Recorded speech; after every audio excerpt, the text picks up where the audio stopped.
मुगलों के शासन में बहुत ज़्यादा अत्याचार किया गया हिंदुओं पर, भारतवासियों पर, सनातन धर्मियों पर। कारण ये कि जो मुगल शासक थे उस समय के, वो हिंदू संस्कृति को समझते नहीं थे। वो हिंदू संस्कृति की महानता को समझ पाने में असमर्थ थे।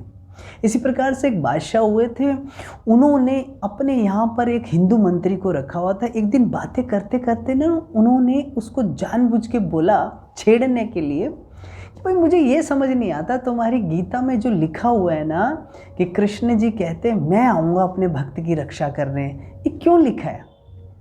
तो वैसे तो गीता में सच में भगवान ने ये लिखा है कि योगक्षेम वहाम्यहम्, मैं अपने भक्त का योगक्षेम यानी उसकी रक्षा करने, उसका किसी चीज़ की ज़रूरत होगी पालन करने मैं खुद आऊँगा, वो दूंगा उसको।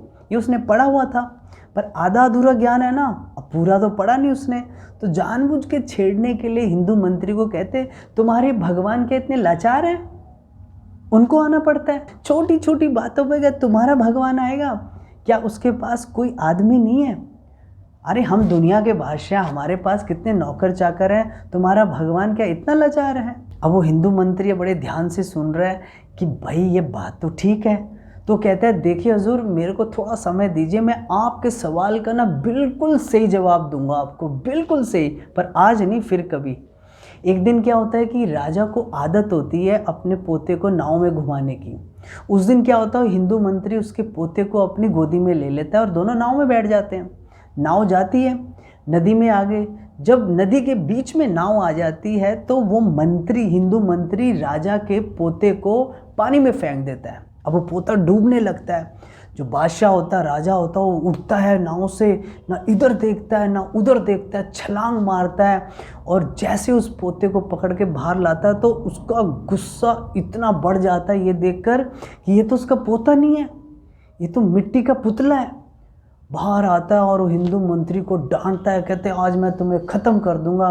तो हिंदू मंत्री बड़ी शांति से कहता है बादशाह, अगर मेरी जान को बख्शें तो मैं एक बात कहूँ आपको, आपने उस दिन मुझे ताना मारा था कि तुम्हारे भगवान कृष्ण हर बात में क्यों आ जाते हैं, क्या वो खुद क्यों आते हैं, किसी को क्यों नहीं भेजते, करोड़ों देवी देवता उनको क्यों नहीं भेजते। तो मैं आपसे पूछना चाहता हूँ कि आपने खुद नाव से छलांग क्यों मारी अपने पोतों के बचाने के लिए?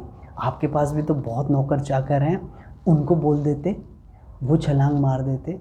तो बादशाह ने कहा तुम्हारा दिमाग ठीक है? अरे मेरा पोता पानी में डूब रहा है, मैं क्या किसी और पे आस लगा के बैठूंगा? बिल्कुल यही बात मैं आपको समझाना चाहता हूँ बादशाह कि भगवान श्री कृष्ण अपने भक्त पर आई हुई इतनी सी आंच, इतना सा भी कष्ट बर्दाश्त नहीं कर सकते। अरे करोड़ों देवी देवता हैं, उनकी सेवा में एक इशारे पर वो आ सकते हैं, पर जब दुनिया का एक दादा अपने पोते को बचाने के लिए पानी में खुद छलांग मार सकता है, एक बादशाह छलांग मार सकता है, जो बादशाहों का बादशाह है, जो राजाओं का राजा है, वो अपने भक्त के लिए खुद क्यों नहीं आ सकते?